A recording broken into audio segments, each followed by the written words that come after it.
Bismillah ar-Rahman ar-Rahim. Is it permissible under any circumstance to wear a wig? And can a person or Muslim donate hair? Some scholars have allowed a woman to wear a wig if she suffers from an abnormality, something of some deformation or whatever the case may be, alopecia, other types of hair or skin diseases. She's married. Rather, some scholars have allowed a married woman to wear a wig if nothing is wrong with her hair, because her husband knows what she looks like and there's no deception. My hair is not frizzy nor red, right? She has brown hair, dark hair, brunette, and she says tonight I'm gonna dress up what? Like a ginger. Tell you, with frizzy hair.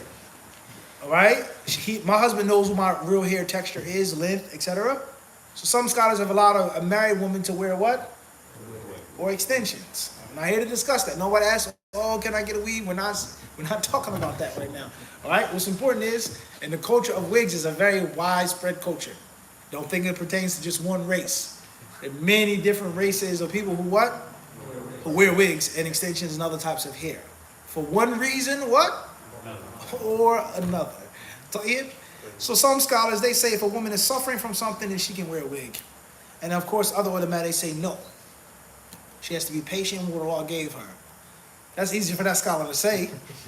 In most cases, he's not going home to a bald-headed wife. All right? So therefore, below, if a woman has an extreme condition, it seems as if it's permissible for her to what? Well, as far as donating hair, I would avoid that and I would stay away from that. I wouldn't advise with that. Whereas it seems as if a person would be contributing to the culture of extensions and weaves and fake hair, false hair, extensions, and enhanced hair. That's a more politically correct term, right? Fake is what? A bit harsh, right? As far as if it was a need or a necessity, that's a different story. Sheikh, you mentioned only the woman. What if the man has a bald head and wants to? La. Totally different story. A man can wear a bald head, such as on Hajj or Umrah. Some of the most famous, some of the most wealthy men wear what? Bald heads. Michael Jordan. And the list goes on. Talking about influential, wealthy people, and it's nothing, no one shames them for having a bald head. That's a style. So it's not the same. A woman's hair is different. Very different. All cultures, wherever you go, a woman's hair is going to be one of the most... you be mindful of yourself, Khalid, okay? That's all my advice to you is to be what? Be mindful of yourself. He said, what? It's clear, huh? No? What's important is that that's going to be the centerpiece of her beauty, along with her face. Whether she has short hair, braids, long hair, curls, twists, whatever culture, the wig has got to be what? Intact. Naham, as the poet said, right? Man is not the same. Wallahu a'lam. No toupees, huh? No toupees. And Allah knows best. Khair, inshallah. Any other questions? Yes. Fazi Bear. Should a man discuss his intimate relationship with someone else? Should a man discuss his intimate relations with someone else? For example, his wife is not giving him his rights in bed. Mm-hmm. Clear. May Allah protect us from that. You know what I mean? Tell you, what's important is anything, it's a general rule, is that it's made lawful at the time of fatwa, at the time of someone needs sincere advice, or medical necessity. Like your aura. Something's wrong. You have to show the doctor your private part. No matter how shy and embarrassed you are, something's wrong, doctor. He says, first thing he says, what? Let me see. I have to see. Okay? Or it's someone needs advice. Something really, really important. Embarrassing issue, etc. Right? Other than that, then of course not. But if a man needed a fatwa, if he asked about a sexual act that was or wasn't permissible, and the sheikh didn't understand, or he had a problem, a man was suffering from an issue, may Allah protect us from that as well. What happened there? Other than that, that should be avoided, and that's definitely prohibited. And there are hadiths regarding that. And not only that, but that can maybe cause a problem in your marriage. Huh? And any man who does that, who talks about what happens between him and his wife, even if it's not in the bedroom, just stuff in the house, he's lacking manhood. Why would you want to discuss what another man, what you and your wife do, even if it's not in the bedroom? Just, certain things in the house. That's not the same as you saying, oh, my wife, she liked the restaurant that she told us about. It's one thing. You don't go extreme. You guys get the point I'm trying to make. And Allah knows best. Further. Initials AW from Ontario, Canada. You accidentally buy alcohol. Is it permissible to return the alcohol to the shop and get your money back, or do you have to throw it away? Person who accidentally buys alcohol, can they get their money back, or they have to throw it away? If you need the money, take it back. If you don't need the money, burn it, destroy it, or pour it out. Save the bottle for whatever use or purpose that you may need a bottle like that for. And Allah knows best. Initials SC from Jamaica, Queens, New York. I've heard of the hadith of the angels making dua for those who sit after they pray. Can we pray in front of a wall, so after the salah we sit and lean against the wall, and do we still get the reward? There's nothing wrong with leaning on the wall, in the musalla or wherever you pray. And that's not what's meant by that hadith. You sit in the place in which you prayed. If you move over to a wall, even if you're not in your exact musalla, you're still sitting in the masjid waiting for the next prayer. And to stick to the athar, stay in your place of prayer. Oh, Sheikh. Further. Extension on that. Like when you. No extensions, ya akhi. Extensions, we said haram. Nah. So if you're sitting in the same position, can you change the way you're Changing your sitting, that's fine. Yeah. Fold your legs. Yeah. Khayran, labas. No haraj, inshallah. No. Next question. AB from Brooklyn, New York. Assalamu alaikum. That's not a question. The Abs the poet. No. MashaAllah, I see I'm rocking it. Finally. He says, may Allah preserve you. It looks nice. The navy blue and the gold is nice. Barakallahu fik. Haven't seen you in taqwa in a while. But that's a different story. Initials AH from Hamilton, Canada. What is the meaning of the hadith in which the Prophet says there is deficient in intellect and deen of women? Right. What's meant by the hadith that women are deficient in deen and intellect? I have a full explanation of this hadith. I think it's on Mufti Q&A. Please go back to it for the full discussion of it. In general, the hadith is what the hadith says. Is that women lack completion and perfection in two aspects, in comparison or contrast to men. And the first aspect is deen. A woman cannot be an imam. She cannot be a khalifa. She cannot be a qadi. Okay? There are certain responsibilities a woman cannot ever obtain, can never obtain, let alone it may be unlawful for her to obtain, etc. And the list goes on. Many other things, right? Other things as well. Men being the protectors and maintainers of women. Men marrying more than one woman. A woman cannot marry more than one man. All right? There are many other aspects of a woman's deen. Women cannot fast when they menstruate. They cannot pray when they menstruate. And there are many other rulings. Whether me or you like it or not, that's how it is. Aqlin, and their mindsets as a whole, in comparison to men, is deficient. Allah Azza wa Jal made it one man equivalent to two women. There's a reason behind that. Okay? Not saying that a woman can't memorize or a woman can't pay attention. Not saying that some men don't sleep in lunch and don't pay attention. But as a whole, the sex, as a whole, the gender, let alone control over one's emotions. Nah? Or a person switching and flipping from moods and emotions, hot to cold, like that. And a person says, well, men do that too. Those men who do that, they have a what? A resemblance of women in them. Jumpy, funny, one day this, next day this, blah. All right? A man is supposed to have control over his emotions more. A man is supposed to be more consistent. A man is supposed to be more resolute.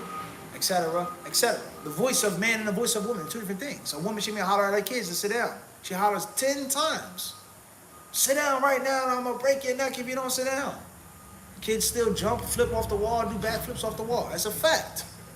A man, he says what? Yo, sit down. Child sits down. That's a fact. There are other things as well, right? Which are differences for better or for worse.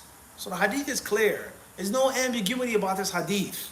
And other hadiths that people try to make a big issue, the hadith is clear. Whether you like it or not. And just accept it. The one who created knows best. And the one who created man and woman, he's the one who gave the revelation to the Prophet ﷺ. And if you have a problem with that or you don't believe that, then Islam is not your way of life. There are many other religions and faiths that you can go and be. Islam is not for you if you cannot accept that. And Allah knows best. Fadl. Is it sunnah to recite Ayatul Kursi after the Fard Salah? Is it a sunnah to recite Ayatul Kursi after the Fard Salah? There are hadiths regarding the virtue of it and the excellence of doing so. If you choose to do so, khayr, inshallah. Fadl. When the imam forms the sting at the end of salah, for the followers, should they, after the imam says the first sting, should they follow right after, or should they wait until they know? It's safest to wait until he starts the second taslim. Inshallah. The safest thing to do. Once he starts the second one. And Allah knows best. Is it okay if you wait until he finishes the second one? That's even better. Okay. Wallahu a'lam. Initials J.A. from Philadelphia, Pennsylvania. What books do you recommend to learn about the Arab slave trade, and how do we debate with people who use that against us? Right. Question says, what books would you recommend to talk about the Arab slave trade, and what would you recommend with regards to those who try to use that against us? I don't have a specific book on the top of my head. I would advise you with the general sources that are available from Muslim and non-Muslims that talk about the Arab slave trade of the continent of Africa and other than the continent of Africa. And that's a fact. As far as my advice on dealing with people who use that against us, then my first piece of advice would be never to run and never fear death or injury. Never be afraid or scared. Okay, when you try to hide the truth and run from the truth and conveniently tuck the truth, it may work on some people, maybe most people. But if you run into somebody who has read about it, who has seen the documentaries on it, who does know about the different Holocausts, etc., etc., etc., you're gonna have a huge problem. Okay? So it's no point in running from it. The Arabs, before Islam and after Islam, they traded slaves, whether they were from the continent of Africa or other than the continent of Africa. It's an established fact. There's nothing to hide or to run about. It is a fact. And obviously the big problem with this is a major epic of this country. And that is the mass migration and the mass embracing of black Americans into Islam. They probably, without a doubt, not probably, are at the forefront of the people who have accepted Islam in this country. If you took white Americans, black Americans, if you took people who migrated from the Caribbean, migrated from South America, Spanish-speaking countries, the numbers are of no comparison. And one of the main reasons, or one of the driving forces behind so many black Americans leaving off Christianity and accepting Islam was running from the oppression of the white man, and the oppression of the whip, and the oppression of the holy book, quote unquote, and the oppression of this, and so on and so forth, and the inequalities and the injustices that they suffered under those people and under that regime and under those systems. So a person says, well, why did you become a Muslim if you ran away from the white man who was your slave maker, or the one who whipped your back? Why did you run away from the Christian slavery, the white slavery? The Bible says black people are inferior, white people are supposed to be the masters, etc., etc. Well, look at the Arab slave trade. They traded African slaves before the Europeans, before the Portuguese and the Spanish, let alone the English and the French and the Germans and the Italians. Rather, they were influenced by them, etc., etc. So if you run into a person who knows that, you're going to have a what? A big problem. And if that's the reason why you accepted Islam, you're going to have a big problem, because some can make the same argument. That all these religions are against the black man. All of them. Whether your name is Toby or whether your name is Abdullah. You're inferior to a fair-skinned person. White, Arab, doesn't matter. So if that's the reason behind your Islam, then you're going to have a problem. So therefore, instead of running and hiding, all right, no doubt. There was slave trade. That's a fact. Okay? And what? What does that have to do with what I believe in Islam, Quran and Sunnah? What the Quran says about people, about races, about men, about women. Okay? What would you like? What would you like to discuss? The parallels and the differences between European slave trade and Arab slave trade. Some things were equal. Some things were worse than the Arab slave trade. That's a fact. And some things were better. All right? At the end of the day, racism is something which is a reality. Prejudice is a reality. Colorism is a reality. Tribalism is a reality. And it's a sad reality that so many Muslims are affected by it. It's not a strange thing. I myself would embrace the power of it and the reality of it instead of running from it. And the Quran clearly tells us is that it is a sign of Allah that we have different tongues and different colors. That's a sign of Allah subhanahu wa ta'ala. That's something we should embrace and not use as a means to fight and to argue and to bicker. And someone feeling or thinking that they're superior or inferior to another person. All right? So what's important is slavery in Islam, its rulings, the culture, the politics of people, of Arab people is a different story. For or against. And if you want to get technical, if you want to, like really roll up your sleeves, if you want to talk about slavery, then you got to talk about it with full transparency. Okay? Whether you like it or not. Without white people, there would be no Underground Railroad. Without white people, there would be no Frederick Douglass, Harriet Tubman. There would be no King and X. There would be no Marcus Garvey if it weren't for certain white people. That's a fact. And without certain black people, Africans, or those who came from African ancestry, there would be no Atlantic slave trade. There would be no lynching and raping. There would be no burning of crosses upon lawns. There were people who cooperated and worked directly with the slave traders. They didn't just come off of the coast, the Gold Coast, and strolled into the Africa, the interior. Of course not. It's a known fact. Is that there were Africans who sold captives and prisoners to Europeans. Or they say John Hardy Hawkins, he was the one who tricked them, etc., regardless of the fact. So there's always for and against. That's the point I'm trying to make. If you're going to talk about slavery, then I suggest to talk about it with full transparency. Let's discuss the facts. All right? Let's get away from emotions and let's get away from things which are not facts. And at the end of the day, the Quran and the Sunnah is clear. Culture, race, this, that, there's a story. Wallahu ta'ala. And we've spoken this many other times before. Any other questions before we stop? Fuck them. This was AS Gal from the UK. How to practice those aspects of having tawakkul in Allah and tying the camel in good balance. Well, Yakum. Putting your trust in Allah and also tying your camel. Practice makes perfect. Try your best. Do whatever you can. Make your preparations. Make your calculations. After you've done everything that you can humanly do, the rest is tawakkul.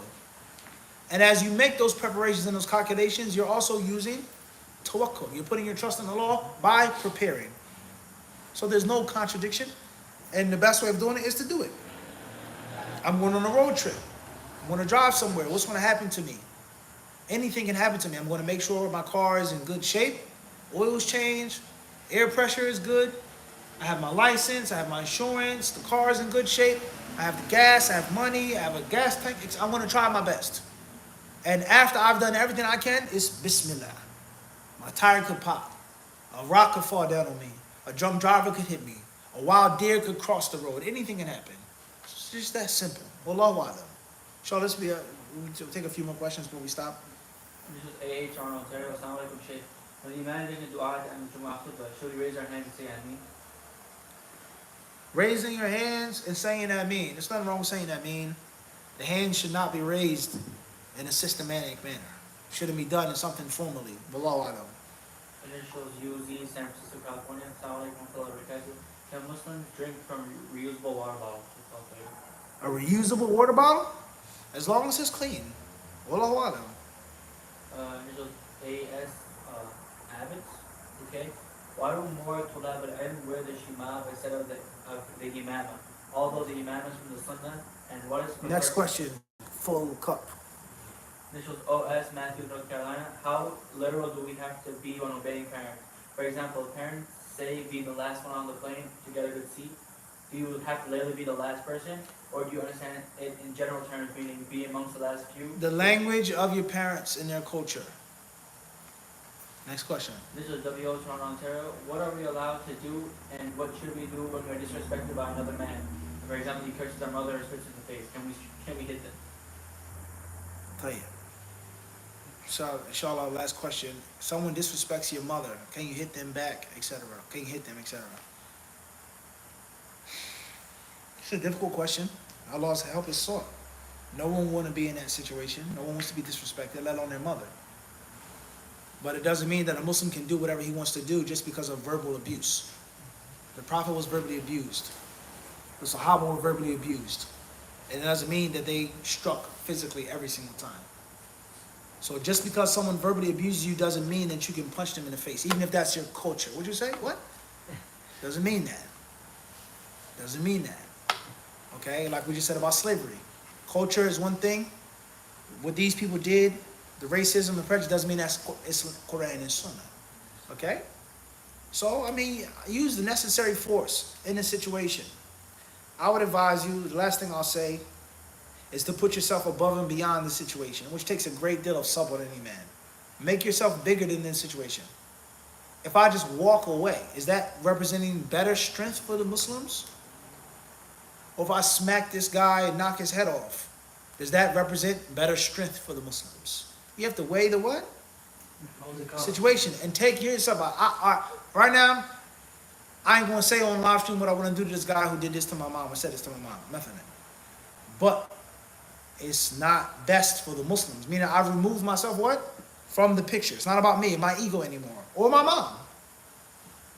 Or the Muslims have to stand up. You have to do something. We have to set an example. So it won't happen again to another sister, to another brother. Even though I really don't what?